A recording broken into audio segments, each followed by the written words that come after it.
Tonight, we have something that most of you have really been asking us to do. We have been trying to make sure we get the right information and that we also try to assess it with what we feel and what we know so that we can come up with something absolutely concrete. What happens to our spirits at exactly 3 a.m. or during that hour? This is something that I'm very sure most of you have failed to have experienced in your lifetime. Now, some people call it the watch hour or the witch hour.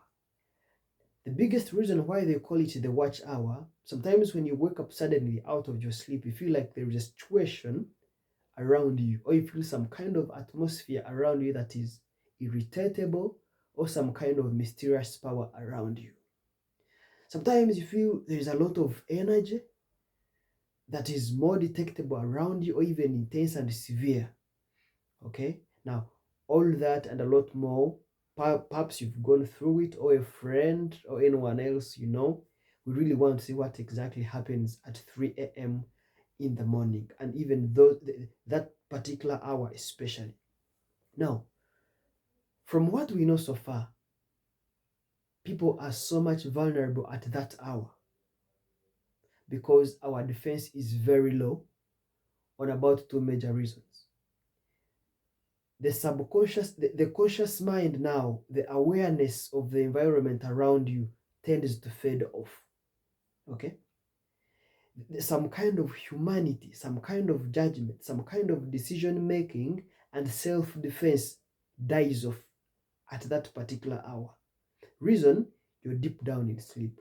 And then somehow, some kind of subconsciousness now steers in, comes in into that situation. And then when you're deep down in sleep, now that your subconscious mind has come in, your mind tries to wander off and even become more exposed. From some friends and colleagues I've shared with, your spirit is actually moving. It is away when you're not aware. You don't have control over your spirit at that particular moment. It wanders off. Okay? Now, the body lies still in your bed. You feel like, of course, you're not feeling like, but you're in your bed and you feel all is well. But the spirit somehow has gone out of you and is trying to wander around the world. Now, there is what we call astral projection. When that subconsciousness steers in, like you kind of become loose in your mind, it creates some kind of splitting or separation. Okay, some kind of force tries to separate your body from the soul or the spirit, and then it wanders off to the rest of the world or other places. Okay, sometimes I was sharing with a colleague who has not consented yet to appear here, but this person says sometimes you go to a strange place and you feel like as if I've really been ever to this particular place. Or you meet someone and you be like as if we have met before. That's why sometimes you bump into strangers and be like, as if this was Cliff. And then someone turns around and he's not. Okay? But then you find some kind of similarity. That is closely related to what we see in our dreams. For example, you've never been to the USA, okay? And then for the first time you go there and feel like as if this place looks familiar. You really don't know what happened, how that happens. It means you have connection with the rest of the world. Or maybe sometimes your spirit moves to other places out of your control. Now, during the night, of course, traffic stops, devices rest, and the human body is still. Okay? So that kind of environment, the stillness, the calmness becomes a channel of spiritual messages. Okay?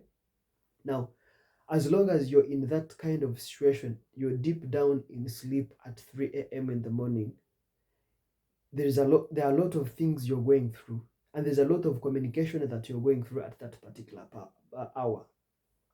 Now, of course, there's also some kind of psychological sensitivity or fear. Sometimes the brain may even misinterpret um, some environments around it, maybe the silence or the shadow. Sometimes when you walk during the night, I mean, when you're awake, of course, I'm giving this as a small example.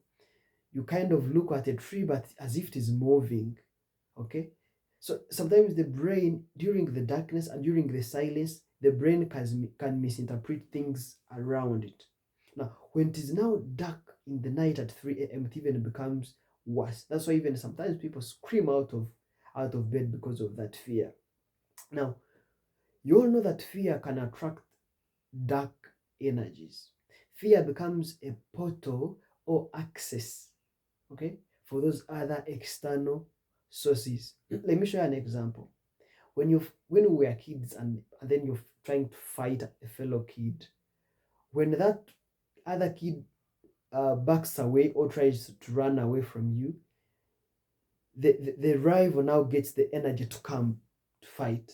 Okay, like this kid is backing away, is running away, but then you, the person who is trying to fight, but who is trying to fight this kid, tends to get the energy again and again. That happens. That is common with us, with the powers around us. The evil powers, the moment you fear, then the evil powers are aware that you can easily be defeated. So somehow fear attracts that kind of energy. That's why even the Bible tends to warn us against fear. Over 300 times the Bible speaks something like, do not fear or fear not, depending on the versions you have. Because the Bible knows, or God knows, that somehow fear attracts those other external powers and influences around us. So an anxious mind or heart, or any kind of soft heart, okay, attracts those spiritual magnets. Now, the most important message in this particular video is that maintain the calmness, maintain that groundedness, maintain the bravery, no matter what happens. Let me show you an example of some pets in our homes, like dogs. If you've seen some, if you've had some, when a dog barks at you and comes storming towards you, when you stand still, it backs off. But the moment you run, now it runs after you. Sometimes it can even harm you. These are small live examples that can easily help us interpret this video. An example where you're fighting with a fellow kid, and when he backs off, now you have the energy to push more.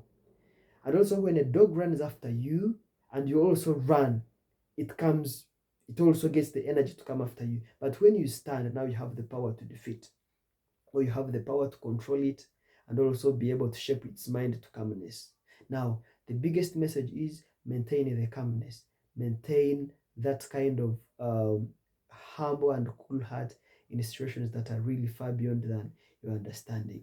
Now, for every situation that comes at 3 a.m., if you feel something strange or something is not really working out, simply pray. Prayer is powerful. When things do not really go as you wish them to be, maybe something's really strangely happening at that particular moment, pray and call the name of Jesus. Thank you so much for watching and listening to this message, and I thank you so much, and I really request all of you, if you've access to this video, to subscribe and then click the notification button, so that when we also have another good video about lifestyle and spiritual life, you can be able to access it. This is The Writer.